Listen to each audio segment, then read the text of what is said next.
So ultimately, we will have about 90 tables when it's all said and done, plus a gorgeous live stream studio. Speaking of that, Rick, I would actually like to ask the chat for their help here. What do we name those rooms, guys? Each room has to have a name. Yes. You know, for example, there's Ivey's room, I think an Aria, Bobby's room, and Bellagio. We're going to have 3 rooms. We need to name 3 different rooms. Exactly. They should probably be on some sort of theme. What 3 names should we go with, or what theme? Let us know in the chat. Good thought. What is this chip art? Adam putting in a pretty chunky 3-bet with the 8-3 suited. Brad's ballroom. Brad's ballroom.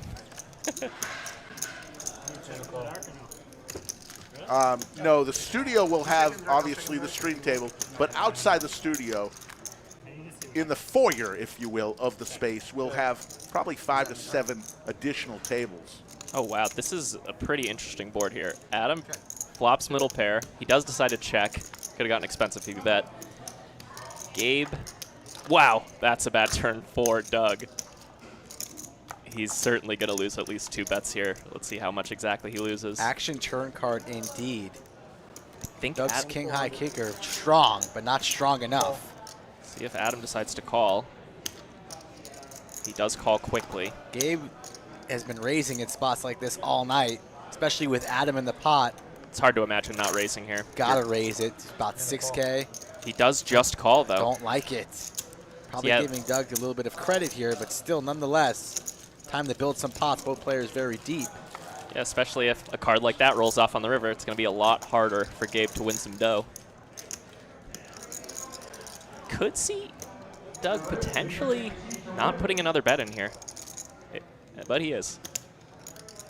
I think it's likely. 6,000. It's going into the dust. Gabe not super happy about it. Not folding, though. It's hard to imagine folding this for just a half pot size bet.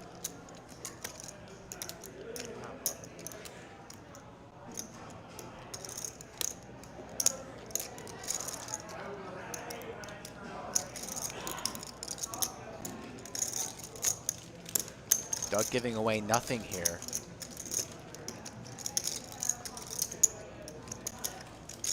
Gabe seriously considering a fold. Straights out there, flush out there. Jack 10 has you beat.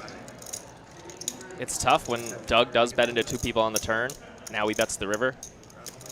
If he's value betting, he specifically has to have, you know, a 10 to be worse than Gabe. But unlikely that Gabe is putting Doug on a 10 when he's holding a 10 of his own as well, so doesn't probably help. feeling like he's up against spades here. Even a set, something like that. It's now a full house. 6s or 8s is definitely possible.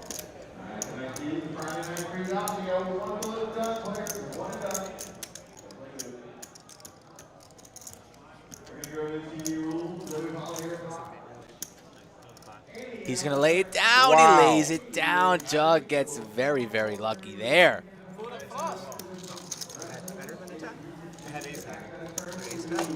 No. He had an ace-high flush. Hey, just say what you had. You had king 10 here? You hold like king 10? Hey, it's better than king 10. Just got caught lying in the game's face. Adam keeps hitting my table. Oh, it's killing me. Goodness. You hold a 10? How good? You had king 10 or ace 10?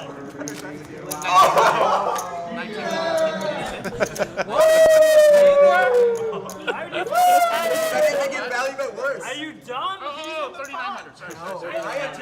Sorry. That's out of line. That's out of line. I have my family watching. That's way out of line. You had a 10 there? You had a 10 there? Wow. Eric can't believe it on the other side of the table. Gabe. You know, sometimes you're that good at poker, you try to value bet, and you end up successfully bluffing. Gabe's been putting money in all day long and gives Doug so much credit there. An unfortunate laydown for him.